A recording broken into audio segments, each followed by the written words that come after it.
मैं आपके सूचनार्थ बताना चाहूँगा कि नियमित परीक्षा परिणाम 92.49% रहा है, 92.49%, जो कि काफ़ी हर्ष का विषय है।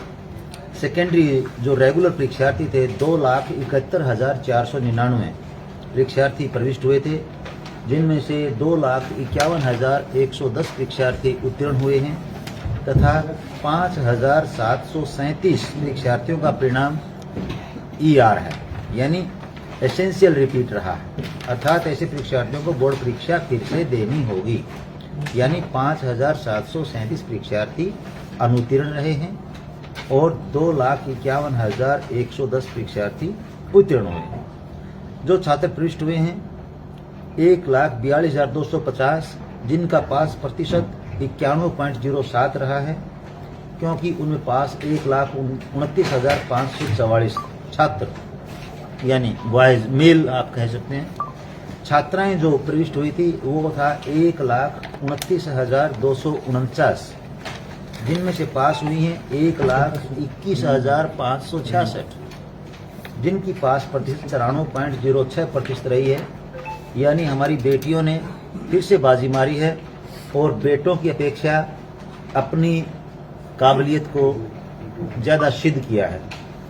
इस प्रकार छात्राओं ने छात्रों से 2.99%, लगभग 3% हम कह सकते हैं, ज़्यादा पास प्रतिशतता दर्ज की है।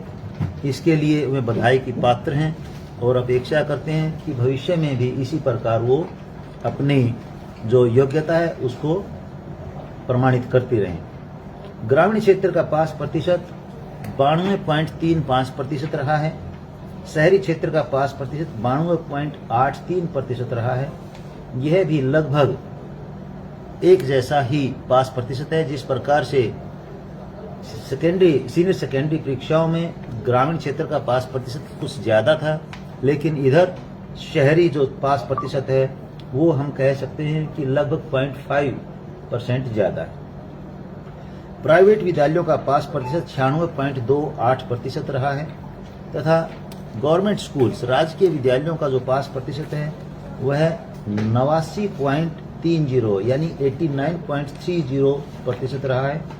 इस प्रकार से इस बार प्राइवेट विद्यालयों ने अपना पास प्रतिशत ज़्यादा अचीव किया है सरकारी विद्यालयों के अपेक्षा करते। रिजल्ट है तो आप ये मानेंगे, आपको ये मानना पड़ेगा कि हरियाणा विद्यालय शिक्षा बोर्ड उनकी टीम द्वारा काफी प्रभावी ढंग से कार्य किया गया है और हरियाणा विद्यालय शिक्षा बोर्ड द्वारा जो ये फैसला किया गया, चेयरमैन साहब और पूरे जो विद्यालय बोर्ड द्वारा, हमारे वाइस चेयरमैन है, हम लोग हैं, पूरी टीम द्वारा जो ये निर्णय लिया गया कि जो पास प्रतिशत का जो फार्मूला है उसमें परिवर्तन किया गया। जैसे पिछले वर्ष की हम जो समाचार पत्रों का भी अध्ययन कर रहे थे, कुछ शिकायतें भी थी, कुछ ऐसी ऑब्जर्वेशन थी कि 0 अंक वाला भी छात्र आप कह रहे थे कि पास किया जा चुका है।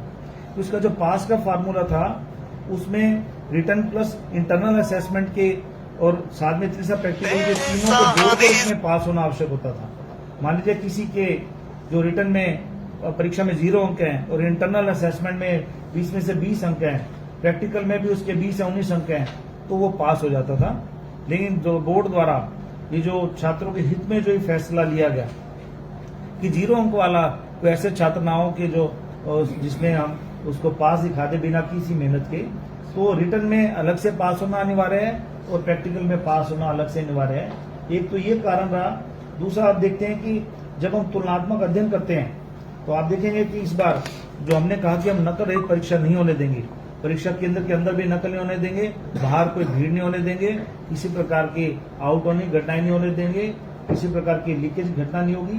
तो आप देखते हैं कि अब की बार हमने जो हरियाणा विद्यालय शिक्षा बोर्ड की 226 फ्लाइंग स्क्वाड थी, चेयरमैन साहब की फ्लाइंग स्क्वाड थी, वाइस चेयरमैन साहब ने व्यक्तिगत तौर पर, चेयरमैन साहब ने खुद इसमें फ्लाइंग स्क्वाड के तौर पर काफी जगह पर चेकिंग की, जांच की, छापेमारी की। Secretary board of school education Haryana की फ्लाइंग ने भी, हम सभी टीमों ने मिलकर ये जो कार्य किया, तो आप उसके परिणाम देख सकते हैं कि जहां 2022 में 3,570 EMC के केस होते थे, 2023 की बात करता हूं तो 1813 केस हैं, 2024 में 918 है। अब की बार तो 600 से भी कम 599 केस दर्ज किए गए हैं। जब हम FIR की बात करते हैं तो आप देखते हैं कि 2022 में 64 FIR थी, 23 में 40 FIR थी, 24 में 29 थी, लेकिन इस बार सिर्फ 10 FIR होने के बावजूद भी हमने सख्ती की। जहां सीसीटीवी कैमरा में भी हमें लगा कि कोई इसमें शक की गुंजाइश है, पीसी परीक्षाओं में कोई गड़बड़ की आशंका है, हमने उसकी DVR को जांच किया, सभी चीजों को जांच किया, सभी को इसमें शामिल किया। इस बात सख्ती की और इसमें लगभग 139 के आसपास आप देखते हैं, चाहे इन्विजिलेटर थे चाहे कोई कर्मचारी थे। हरियाणा सरकार द्वारा भी ये साफ तौर पर आप देखते हैं कि काफी सख्त कार्रवाई की गई।